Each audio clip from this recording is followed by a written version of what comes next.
Oh, hello there. I'm sure that you guys have seen all the shows on the Discovery Channel, the Survivor shows. Well, I've got a problem with those. I think they're not realistic. Like, have you seen the Survivor Man where he's been lost out at sea? Who gets lost at sea with a dinghy and a life raft? And what about Bear Grylls when he's out in the Utah desert? Who goes hiking with just a little bit of can of water? Come on, guys. Can't we do any better? I think I can.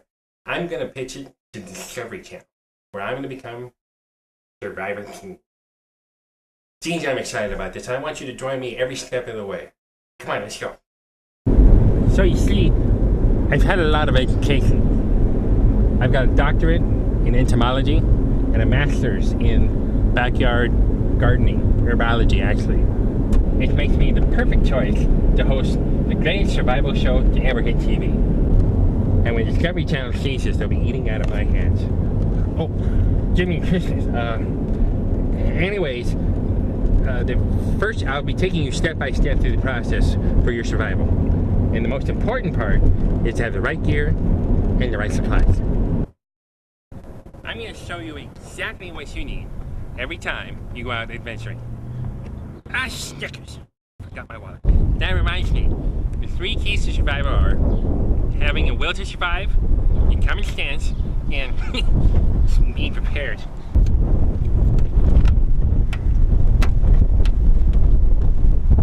Oh, forgot my shopping list too. What a nincompoop. Oh.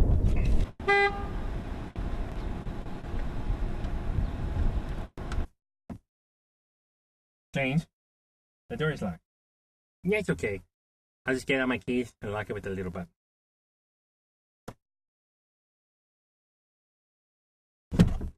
Ah, Snickers! Well, we'll just sit here and wait for somebody to come and unlock the door. But now it's a good time to talk about survival. Survival.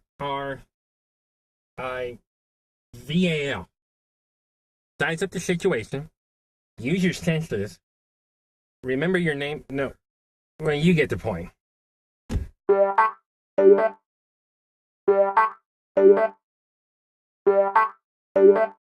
Okay. Well, nobody's come by yet. Any true survivalist can survive in any situation, and I've got to start preparing for the worst. I've been looking around the vehicle for anything that would help me survive. First things first, I've got to find some food and some water. The sun is really beating down on the car, and the temperature out is risen several degrees here, and I'm really starting to feel the effects of heat stroke. See, my pee is really yellow, but I'm still sweating, which is good. Or is it good? It's good. I've looked around and I found this napkin. And with this napkin, what I can try to do is keep temperature down inside the car.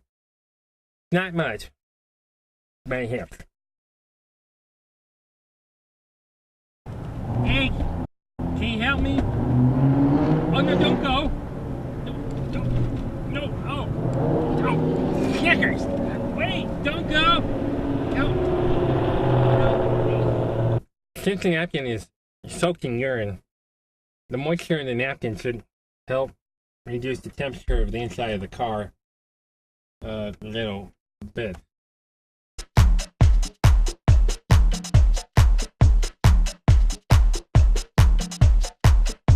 But nobody's still come by yet, and if nobody comes by soon, I'm really gonna have to cannibalize my vehicle for whenever I can to survive. And right now, I still need food and water. Oh. A true survivalist will take advantage of any situation. Really old French fries. And a little bit of water. I'm going to save these for later. And there's a little bit left in there. That's just going to have to do.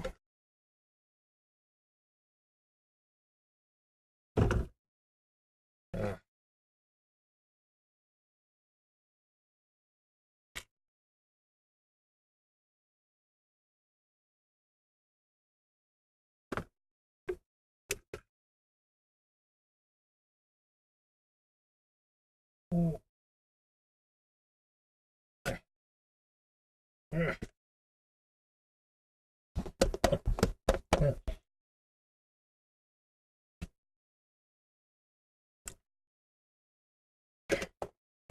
been in some hairy situations, but this one might take the cake.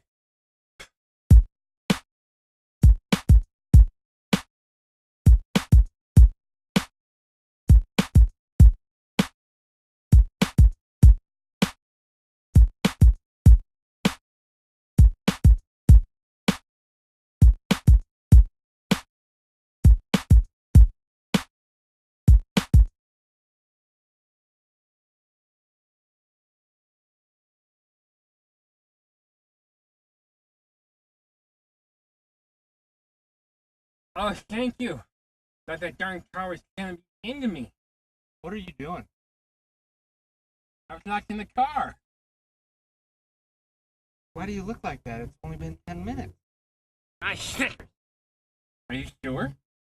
Yeah, we saw you when we came in. Why didn't you just use the handle on the door? I can't do that with my car, silly.